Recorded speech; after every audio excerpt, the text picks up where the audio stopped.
ওপরে ফিটফাট ভেতরে সদরঘাট এমন প্রবাদ যেন নেতানিয়াহুর দেশ ইসরায়েলের ক্ষেত্রেই বর্তমানে বেশি প্রযোজ্য। একটা সময় নিজেদের শক্তি জাহির করে বেড়ানো ইসরায়েলি সেনাবাহিনীর সম্পর্কে এবার এমন তথ্য ফাঁস হয়েছে যাতে চমকে উঠেছে অনেকেই। বাইরে অপরাজেয় ভাবমূর্তি গড়ে তুললেও ভেতরে ভেতরে বেশ নড়বড়ে হয়ে পড়েছে ইসরায়েলি সেনাবাহিনী। এমনকি অসুস্থতার বাহানায় ছুটি নিয়ে 1 লাখ সেনা আর ব্যারাকে ফেরেননি। আর এ খবর ফাঁস হতেই রীতিমতো মাথায় হাত নেতানিয়াহুর।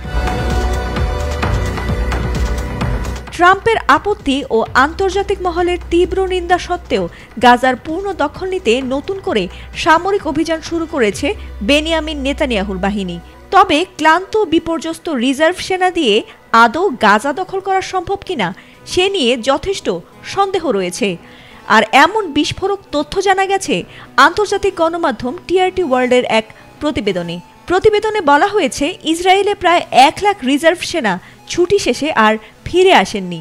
অনেকে আবার অন্যান্য দেশে পালিয়েও গেছেন বলে জানা গেছে। গাজা উপত্যকা দখলের জন্য নিজেদের সেনাবহরে প্রায় 20,000 জন রিজার্ভ সেনার নিয়োগ চুক্তি নবায়ন করেছিল আইডিএফ। পাশাপাশি আরও 60,000 রিজার্ভ সেনাকেও 7 দিনের মধ্যে এই অভিযানে যোগ দেওয়ার আহ্বান জানিয়েছিল আইডিএফ। গাজা দখলের পরিকল্পনা অনুমোদন দেওয়ার পর ইসরায়েলি কর্মকর্তারা হিসেব কষে বের করেন যে এই অভিযানে অন্তত 5 মাস সময় ও 5টি ডিভিশনে সেনার প্রয়োজন রয়েছে। ইসরায়েলি সেনাবাহিনীতে সক্রিয় সেনা সংখ্যার তুলনায় অনেক কম। তাই যখন যুদ্ধ পরিস্থিতি দেখা দেয় তখন রিজার্ভ সেনাদের যুদ্ধে যোগ দেওয়ার আহ্বান জানানো হয়ে থাকে।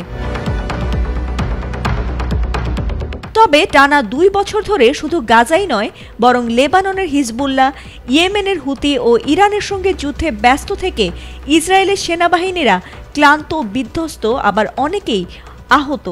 এমনকি যুদ্ধক্ষেত্র থেকে ফিরে অনেকেই মানসিক চিকিৎসাও নিয়েছেন বলে জানা গেছে।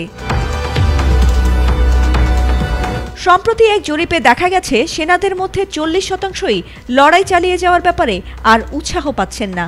আর মাত্র 13% সেনা এখনও উৎসাহ নিয়ে লড়াই চালিয়ে যেতে চান। এই জরিপে ইসরায়েলি সেনাবাহিনীর সদস্যদের ভঙ্গুর মন মানসিকতার চিত্রই ফুটে উঠেছে। শেষমেশ প্রশ্ন থেকেই যায়, ক্লান্ত অনিচ্ছুক সেনাদের কাঁধে ভর করে কতদূর এগোতে পারবেন নেতানিয়াহু? উত্তর খুঁজছে পুরো বিশ্ব। ফাতিমা সুলতানা, এটিএন বাংলা।